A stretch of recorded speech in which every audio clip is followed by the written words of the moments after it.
Hi friends, welcome back. അപ്പം ഇന്ന് അഴിയൂർ ശ്രീ പരദേവതാ ക്ഷേത്രത്തിലെ ഉത്സവത്തിന് പോയിട്ടുള്ള ഒരു വീഡിയോ ആണ്. അക്ഷയ തൃതീയയുടെ അന്നാണ് അവർ അമ്പലത്തിൽ ഉത്സവം നടന്നു വരുന്നത്. വർഷത്തിൽ 3 ഉത്സവങ്ങളാണ്. അപ്പം അക്ഷയ തൃതീയ പിന്നെ ഏതോ ഒരു 2 പ്രാവശ്യമുണ്ട്, അതെനിക്ക് കറക്റ്റ് അറിയില്ല. അപ്പോൾ ഞങ്ങൾ എത്തിയിട്ടുള്ളത് ഉച്ചയ്ക്ക് ഫുഡ് കഴിക്കാൻ വേണ്ടിയിട്ടാണ്. അവിടെ നോൺ സ്റ്റോപ്പാണ്, ലാസ്റ്റ് ഡേ ആയതുകൊണ്ട് തന്നെ അവിടെ ഭക്തിഗാനം കാര്യങ്ങളൊക്കെ അമ്പലത്തിൽ നടന്നുകൊണ്ടിരിക്കുകയാണ്. അപ്പം അതിൻ്റെ ഇടയിലൂടെ ഉച്ചഭക്ഷണവും കൊടുക്കുന്നുണ്ട്, അന്നദാനം.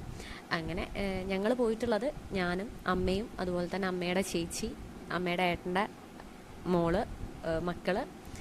ഇത് അമ്മയുടെ ഏട്ടൻ്റെ മോളുടെ വീട്ടിലാണ് ഞങ്ങൾ പോയിട്ടുള്ളത്, അഴിയൂർ. ഞങ്ങളവിടെ സ്റ്റേ ചെയ്തു. ഫുഡൊന്നും പറയാനില്ല, നല്ല അടിപൊളി ഫുഡ് തന്നെ ആയിരുന്നു. ഇത് ചേച്ചീൻ്റെ മോനാണ്. ചേച്ചീൻ്റെ മോൻ നല്ല ആസ്വദിച്ച് തന്നെ കഴിച്ചിട്ടുണ്ട്. ഫുഡ് കഴിച്ചപ്പോൾ ഫുഡ് കഴിച്ചെന്ന് അറിയിക്കാൻ വേണ്ടി മുഖത്തൊക്കെ എല്ലാ ഫുഡും ഷർട്ടിലും മുഖത്തൊക്കെ ഉണ്ടായിട്ടുണ്ട് എന്നുള്ളതാണ്. ഇവിടെ പ്രതിഷ്ഠയായിട്ട് വരുന്നത് ശിവന്റെ കിരാതരൂപമാണ്. അർജുനന് പാശുപതാസ്ത്രം നൽകുന്നതിന് വേണ്ടിയിട്ട് കിരാതരൂപം വേഷം എടുത്തിട്ടുള്ളത്. അപ്പം അതിൻ്റെ ഡീറ്റെയിൽ അത് അടുത്ത വീഡിയോയിൽ പറയാം. ഇപ്പോൾ ഫുഡ് കഴിച്ച് എല്ലാവരും പെട്ടെന്ന് തന്നെ ഇറങ്ങിയിട്ടുണ്ട്, കാരണം അവർക്ക് ഭയങ്കര സ്പീഡാണ്, ഞാൻ കുറച്ച് സ്ലോ ആണ്. പിന്നെ നമ്മുടെ പായസം അടിപൊളിയായിരുന്നു, അത് ഇലയിൽ തന്നെയാണ് കഴിച്ചിട്ടുള്ളത്. അപ്പോൾ അടുത്ത വീഡിയോ ഡീറ്റെയിൽഡായിട്ട് അടുത്ത വീഡിയോയിലേക്ക് കാണാം. അപ്പം ബൈ.